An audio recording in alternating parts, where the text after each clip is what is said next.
বন্ধুরা, খুব সহজভাবে ডিম ছাড়া গ্যাসের চুলায় জলের ভাপে দোকানের মতো নরম স্পঞ্জি জালিদার ও ইউনিক কালারফুল কেক তৈরি করব। এই কেক তৈরি করার জন্য না লাগবে মোল্ড, মাইক্রো ওভেন, না লাগবে ওটিজি। ঘরে থাকা সামান্য উপকরণগুলি দিয়ে দুর্দান্ত স্বাদের স্পঞ্জ কেক ঝটপট বানিয়ে বাচ্চাদের স্কুলের টিফিন বা সকাল বিকেল চায়ের সাথেও খেতে পারেন। আর দেখে তো বুঝতেই পারছেন কতটা নরম স্পঞ্জি, আর সাথে দুর্দান্ত কালারও এসেছে। এতটাই নরম, মুখে দেওয়ার সাথে সাথেই মিলিয়ে যাবে। সম্পূর্ণ ভিডিও দেখতে থাকুন। রেসিপি ভালো লাগলে লাইক, শেয়ার, কমেন্ট ও সাবস্ক্রাইব করে পাশে থাকবেন। দেখে নেওয়া যাক আজকের রেসিপি। নমস্কার বন্ধুরা, আমি পাপড়ি পদ্মাবতী ফুড ক্রিয়েশনে আপনাদের সবাইকে স্বাগত। কেক তৈরি করার জন্য আমি দেখুন নর্মাল যে চায়ের কাপ, সেই চায়ের কাপে আমি হাফ কাপ নিয়েছি চিনি। চিনিটা একটু গুঁড়ো করে নিচ্ছি, এতে কেক তৈরিতে অনেক সময়টা কম লাগবে। দেখুন আমি মিক্সি জারে দিয়ে এটা গুঁড়ো করে নিলাম। যে সকল বন্ধুদের মিক্সি নেই, আপনারা এটা শিলনোড়াতেও গুঁড়ো করে নিতে পারেন। দেখুন চিনির গুঁড়োটা একদম রেডি হয়ে গেছে। প্রথমেই এই কাজটা করে নিতে হবে। এখন আমি এই চিনির গুঁড়োটা একটা বাটির মধ্যে ঢেলে নিচ্ছি। এরপর আমি এখানে দিয়ে দিচ্ছি 2 টেবিল চামচ মতো টক দই। টক দই অবশ্যই এখানে দিতে হবে, তবেই কেক নরম স্পঞ্জি তৈরি হবে। যেহেতু এখানে ডিম দেওয়া হচ্ছে না, টক দই অবশ্যই দিতে হবে। আর ওই কাপেরই 4 ভাগের 1 ভাগ আমি সাদা তেল এখানে দেখুন একটু ঢেলে নিয়েছিলাম, সেই তেলটা এখানে দিয়ে দিলাম। আপনারা কেক যদি আরও বেশি টেস্টি করতে চান, এটা মেল্ট করা বাটারও এখানে দিতে পারেন 4 ভাগের 1 ভাগ, তাহলে কেক আরও বেশি টেস্টি তৈরি হবে। তবে যে আমি সবার সুবিধার জন্য সাদা তেল দিয়ে দেখাচ্ছি। এরপরে খুব ভালো করে মিশিয়ে একটা ক্রিমের মতো তৈরি করে নিতে হবে। দেখুন খুব ভালো করে আমি এটা মিশিয়ে নিচ্ছি।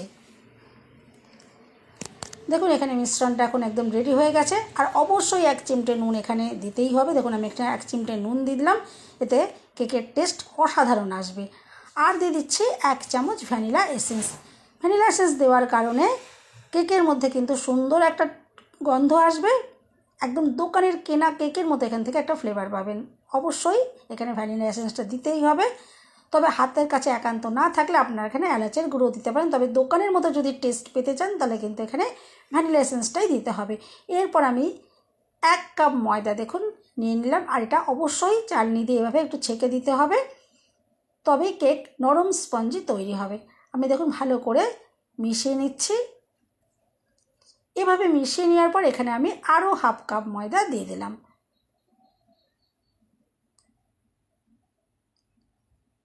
আর কেক যাতে দুর্দান্ত একটা টেস্টি তৈরি হয়, তার জন্য দেখুন দিয়ে দিলাম 2 চামচ গুঁড়ো দুধ। এরপরে অল্প অল্প লিকুইড দুধ আমি যতটা যেরকম পরিমাণে লাগবে দিয়ে একটা মিশ্রণ রেডি করে নেব। আর এখানে আমি মিডিয়াম করে একটা মিশ্রণ তৈরি করছি, খুব নরমও নয়, আবার দেখুন খুব শক্তও নয়। আর খুব ভালো করে মিশিয়ে নিতে হবে, যাতে এখানে কোনো রকমের ছোট বা বড় কোনো রকমের দলাভাব না থাকে। দেখুন খুব ভালো করে আমি মিশ্রণটা রেডি করে সাইডে রেখে দিচ্ছি। এখন এখানে নিয়েছি দেখুন একটা স্টিলের বাটি। কোনো মোল্ড বা ওই বাটার পেপার কোনো রকমের প্রয়োজন পড়বে না। দেখুন নর্মাল যেরকম ঘরে বাটি থাকে সেটা দিয়েই করতে পারেন। আর দেখুন সাদা খাতার যে পাতা আমি এভাবে দেখুন কেটে নিয়েছি। আমি আশা করছি আপনারা ভিডিও দেখে নিশ্চয়ই বুঝতে পারলেন।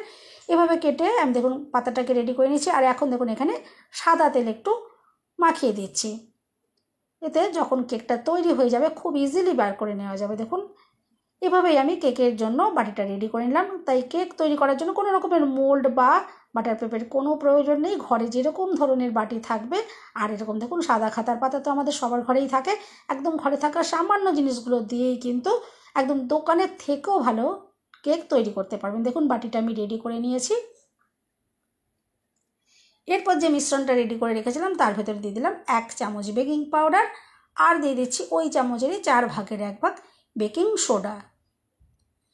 এরপরে অ্যাক্টিভ করার জন্য ওপর থেকে দেখুন আমি একটু সামান্য পরিমাণে লিকুইড দুধ দিয়ে দিলাম। আর এরপরে ভালো করে মিশিয়ে নিতে হবে। আর এই মেশানোর কাজটা একটু আলতো হাতে আর একদিক থেকে ঘুরিয়ে ঘুরিয়ে তৈরি করতে হবে।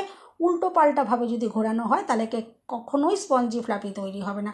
দেখুন আমি একদিক থেকে আলতো হাতে একটু ঘুরিয়ে কেকের মিশ্রণটা রেডি করে নিচ্ছি। আর মিশ্রণের ঘনত্ব দেখে তো আপনারা বুঝতেই পারছেন, আমি এখানে মিডিয়াম ধরনের একটা মিশ্রণ রেডি করেছি। দেখুন কেকের মিশ্রণটা এখন একদম রেডি হয়ে গেছে। বন্ধুরা, রেসিপি ভালো লাগলে একটা লাইক দিতে একদম ভুলবেন না। চ্যানেলটা সাবস্ক্রাইব করে আমার পাশে থাকার অনুরোধ রইল। বেল বাটন ক্লিক করে রাখবেন, আমি যখনই নতুন ভিডিও আপলোড করব সঙ্গে সঙ্গে নোটিফিকেশন সবার আগে আপনি পেয়ে যাবেন। এরপরে মিশ্রণটা দেখুন আমি যে বাটিটা রেডি করে রেখেছিলাম তার ভিতরে দিয়ে দিলাম, আর দেখার সৌন্দর্যের জন্য ওপর থেকে একটু ভাজা চিনেবাদাম আমি ছড়িয়ে দিয়েছি। এরপরে গ্যাস জ্বালিয়ে একটা কড়াইয়ে দেখুন 1 গ্লাস মতো জল আমি দিয়েছিলাম, আর জলটা ভালো করে ফুটিয়ে নিয়েছি চাপা দিয়ে, আর ভিতরে একটা স্ট্যান্ডে রেখে দিয়েছি। আর স্ট্যান্ডের উপরে এখন দেখুন কেকের যে বাটিটা রেডি করেছিলাম সেটা দেখুন বসিয়ে দিলাম, আর এখন মিডিয়াম ফ্লেমে আমি এটা 10 মিনিট এভাবে ভাপিয়ে নিয়েছি। দেখুন কত সুন্দরভাবে কেকটা ফুলে উঠেছে, দেখে তো বুঝতেই পারছেন। আর জলটা এখন একদম কমে গেছে, খুব সামান্য পরিমাণে যেহেতু জলটা রয়েছে আমি সেই জলটা আর ফেললাম না। যদি আপনারা করার সময় জলটা বেশি পরিমাণে থেকে যায় তাহলে জলটা একটু ফেলে দেবেন, তাহলেও কিন্তু খুব সুন্দরভাবে রেডি হবে। এরপরে দেখুন আমি উপর থেকে আবারও চাপা দিয়ে দেবো। এরপরে আমি 10 মিনিট একদম লো ফ্লেমে বেক করে নেব। দেখুন 10 মিনিট আমি লো ফ্লেমে বেক করে নিয়েছি, আর কত দুর্দান্ত কালার তৈরি হয়েছে। এরপরে কেকটা আমি একটু চেক করে দেখে নিচ্ছি একটা ছুরি দিয়ে। দেখুন ছুরির গায়ে কোনো রকম ব্যাটার আটকায়নি, তার মানে কেকটা একদম পারফেক্টভাবে রেডি হয়ে গেছে। আর কেক রেডি হয়ে যাওয়ার সাথে সাথেই কড়াই থেকে নামিয়ে রাখতে হবে, নাহলে কেক শক্ত হয়ে যাবে। দেখুন আমি সঙ্গে সঙ্গে এটা নামিয়ে রাখছি। এরপরে এটা একটু রেস্টে রাখতে হবে, কারণ গরম অবস্থায় বাটি থেকে বার করা যাবে না। গরম অবস্থায় বাটি থেকে বার করতে গেলে ভেঙে যাবে। দেখুন আমি ঠান্ডা করে নিয়েছি, আর কেকটা তো দেখে বুঝতেই পারলেন যে কতটা নরম তৈরি হয়েছে। এরপর আমি দেখুন এটা বার করে নিচ্ছি, আর এইভাবে দেখুন এটা খুব ইজিলি বার করে নেওয়া গেল। এভাবে কাগজটা যদি দেওয়া থাকে খুব সহজেই বার করে নেওয়া যাবে। আর কেকের কালার দেখে তো বুঝতেই পারছেন কত সুন্দরভাবে এটা রেডি হয়েছে। এভাবে প্রথমে 10 মিনিট আমি জলে ভাপিয়ে নিয়েছিলাম, আর 10 মিনিট দেখুন লো ফ্লেমে চাপা দিয়ে বেক করে নিয়েছি। কত দুর্দান্ত কেকটা তৈরি হয়েছে। এভাবে যদি আপনারা প্রথমে 10 মিনিট ভাপে আর 10 মিনিট এভাবে বেক করে যদি কখনও কেক তৈরি করে না থাকেন, এভাবে অবশ্যই একবার ট্রাই করে দেখবেন। এইভাবে যদি কেক তৈরি করা হয় এই কেকটা কিন্তু ভীষণ নরম স্পঞ্জি তৈরি হবে। শুধু যদি বেক করা হয় এতটা কিন্তু নরম তৈরি হয় না। আমি আপনাদের এরপর এখান থেকে কেক কেটেও দেখিয়ে দেবো, আর কেক কাটা দেখে আপনারা বুঝতেই পারবেন যে কতটা নরম আর স্পঞ্জি তৈরি হয়েছে। দেখুন যেহেতু জলের ভাপে করেছিলাম কত সুন্দরভাবে কেকটা ফেটেও গেছে। দেখুন ওপর থেকে দেখে তো বুঝতেই পারছেন এতটাই ফ্লাফি তৈরি হয়েছে, আর দুর্দান্ত নরম, আর খেতে কিন্তু অসাধারণ লাগবে। দোকানের থেকেও কিন্তু 100 গুণে টেস্টি এই কেক তৈরি হবে। ঘরে থাকা একদম নিজস্ব সামান্য উপকরণ, আর দেখুন আর উপকরণগুলো একদম ফ্রেশ উপকরণগুলো যদি তৈরি করা হয় বাড়িতে আপনারা কিন্তু নিশ্চিন্তে বাচ্চাদের বা আরও যারা বাড়িতে থাকে সবাইকে কিন্তু নিশ্চিন্ত মনে খেতে দিতে পারবেন। দেখুন কত সুন্দরভাবে কেকটা তৈরি হয়েছে, কতটা যে স্পঞ্জি হয়েছে আমি আশা করছি আপনারা কেক দেখে নিশ্চয়ই বুঝতে পারলেন। আর এভাবে দেখুন কত দুর্দান্ত কালারও তৈরি হয়েছে। তাই শুধু বেক নয়, এভাবে একটু যদি আপনারা একটু প্রথমে জলে ভাপিয়ে নেন আর তারপর যদি বেক করেন কেকটা কিন্তু খুবই অসাধারণ তৈরি হবে।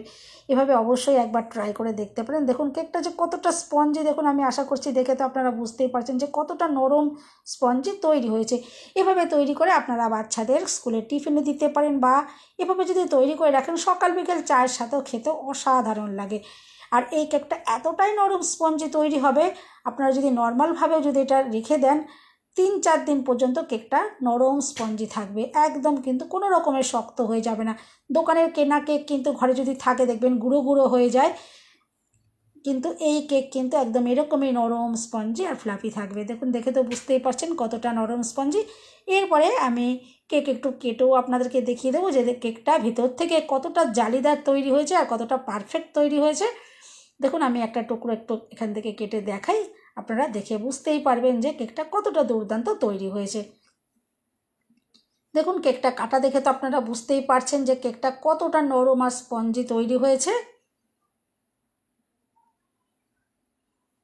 দেখুন টুকরোটা দেখে তো বুঝতে পারছেন কতটা অসাধারণ লাগছে, আর ভেতরে যে কতটা সুন্দর জালি তৈরি হয়েছে, আর দেখুন কতটা নরম আর স্পঞ্জি।